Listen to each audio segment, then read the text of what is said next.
सभी भक्तों को राधे राधे। आज ज्येष्ठ मास शुक्ल पक्ष की निर्जला एकादशी व्रत कथा हम श्रवण करेंगे। भगवान लक्ष्मी और नारायण जी का ध्यान करते हुए कथा श्रवण करें। ओम शांताकारं भुजगशयनं पद्मनाभं सुरेशं विश्वाधारं गगनसदृशं मेघवर्णं शुभांगं लक्ष्मीकान्तं कमलनयनं योगभिर्ध्यानगम्यं वन्दे विष्णुं भवभयहरं सर्वलोकैकनाथं। या श्री स्वयं सुकृतिनां भवनेश्वरलक्ष्मी पापात्मनां कृतिधियां हृदये बुद्धि श्रद्धा सतां कुलजनां प्रभवस लज्जा तां त्वां नतास्मि परिपालय देवी विश्वम। भीमसेन बोले, हे महाबुद्धि पितामह, मेरी बात सुनो। युधिष्ठिर, द्रौपदी, अर्जुन, नकुल, सहदेव एकादशी को कभी भोजन नहीं करते। वह मुझसे नित्य कहा करते हैं कि हे भीमसेन, तुम एकादशी को भोजन मत किया करो। मैं उनसे कहता हूँ कि हे तात, मुझसे भूख सही नहीं जाती। मैं दान करूँगा और विधि पूर्वक केशों का पूजन करूँगा, परंतु बिना उपवास की एकादशी के व्रत का फल कैसे मिले।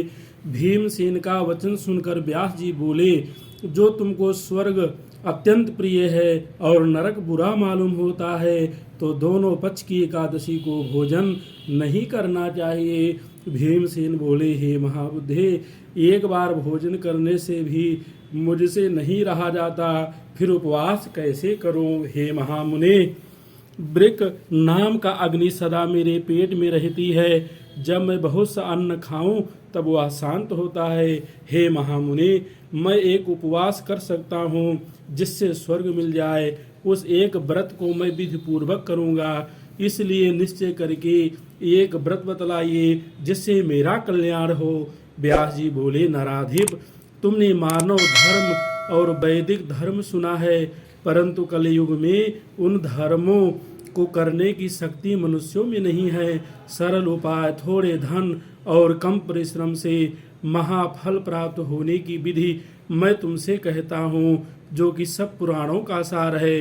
जो दोनों पक्ष की एकादशी का व्रत करता है वह नरक में नहीं जाता है।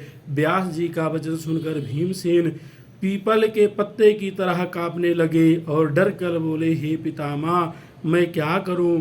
मैं उपवास नहीं कर सकता, इसलिए हे प्रभु, बहुत फलदायक एक ही व्रत को मुझसे कहिए। व्यास जी बोले कि वृषवा मिथुन के सूर में ज्येष्ठ मास में शुक्ल पक्ष की एकादशी है, उनका यत्न पूर्वक निर्जल उपवास करना चाहिए। स्नान और आचमन में जल का निषेध नहीं है। माँ से भर स्वर्ण का दाना जिसमें डूब जाए उतना ही जल आचमन के लिए कहा गया है। वही शरीर को पवित्र करने वाला है। गौ के कान की तरह हाथ करके माँ से भर जल पीना चाहिए। उसे थोड़ा या अधिक जल पीने से मदिरा पान के समान होता है। और कुछ ना खाएं तो व्रत भंग हो, कुछ ना खाएं नहीं तो व्रत भंग हो जाता है। एकादशी सूर्योदय से दूसरे दिन के सूर्योदय तक जलपान न करे। ऐसा करने से 12 महीने की एकादशी का फल उसको बिना यत्न से मिल जाता है। फिर द्वादशी को सवेरे निर्मल जल से स्नान करके ब्राह्मणों को जल और स्वर्ण का दान करे। फिर व्रत करने वाला कृतकृत होकर ब्राह्मणों सहित भोजन करे। हे भीमसेन, इस प्रकार व्रत करने से जो पुण्य होता है उसको सुनो। साल भर में जितनी एकादशी होती है उनका फल इस एकादशी के व्रत करने से मिल जाता है, इसमें संदेह नहीं है। शंख चक्र गदाधारी कृष्ण भगवान ने मुझसे कहा है कि सब धर्मों को छोड़कर मेरी शरण में आओ। एकादशी को निराहार रखने से मनुष्य सब पापों से छूट जाता है।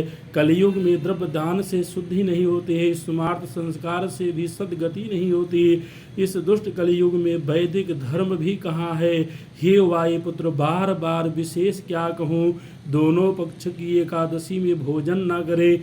ज्येष्ठ के शुक्ल पक्ष की एकादशी में जो फल मिलता है उसे सुनो। सब तीर्थों से जो पुण्य पुण्य होता है और सब दान करने से जो फल होता है, हे वृकोदर, वह फल इस एकादशी का व्रत करने से मिल जाता है। उसी दिन से भीमसेन ने इस निर्जला एकादशी का व्रत किया, तभी से इसका नाम भीमसेन विख्यात हो गया। हे भूपाल, इसी प्रकार से पापों को दूर करने के लिए तुम भी यत्न पूर्वक इसका व्रत करो और भगवान की पूजा करो। हे अनंत, हे देवेश, मैं आज आपका निर्जल व्रत करूंगा और दूसरे दिन भोजन करूंगा। इस मंत्र को पढ़कर सब पापों को दूर करने के लिए इंद्रियों को बस में करके श्रद्धा पूर्वक व्रत को करो। स्त्री अथवा पुरुष का सुमेरुआ मंदराचल पर्वत के समान भी पाप हो तो एकादशी के प्रभाव से भस्म हो जाता है। जो कोई उपवास करके रात्रि में जागरण करते हैं और निर्जला के दिन अन्न, गौ, वस्त्र, सैया, आसन, कमंडल, छत्र, पाद, त्राण इनका सुपात्र को दान देते हैं, वह सोने के विमानों में बैठकर स्वर्ग को जाते हैं।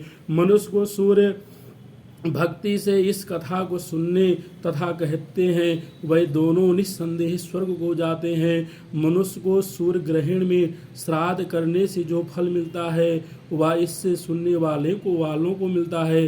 दातून करके इसका नियम करे। मैं केशव भगवान को प्रसन्न करने के लिए आचमन के सिवाय एकादशी के व्रत में दूसरा जल ग्रहण नहीं करूँगा। द्वादशी के दिन गंध, पुष्प, जल और दीपक से देवताओं से के ईश्वर वामन जी का पूजन करना चाहिए। विधि पूर्वक पूजन करके इस मंत्र का उच्चारण करें। हे देवताओं के ईश्वर, हे इंद्रियों के ईश्वर, हे संसार समुद्र से पार करने वाले, जल से भरे हुए कलश और पंखी के दान करने से मुझको परम गति दीजिए। ऐसा कहकर ब्राह्मण के लिए शक्ति के अनुसार कलश देने चाहिए। इस प्रकार जो पवित्र और पापों को दूर करने वाली इस एकादशी का व्रत करता है वह सब पापों से छूटकर परम पद को प्राप्त होता है। बोलो लक्ष्मी नारायण भगवान की जय। बोलो शंकर भगवान की जय।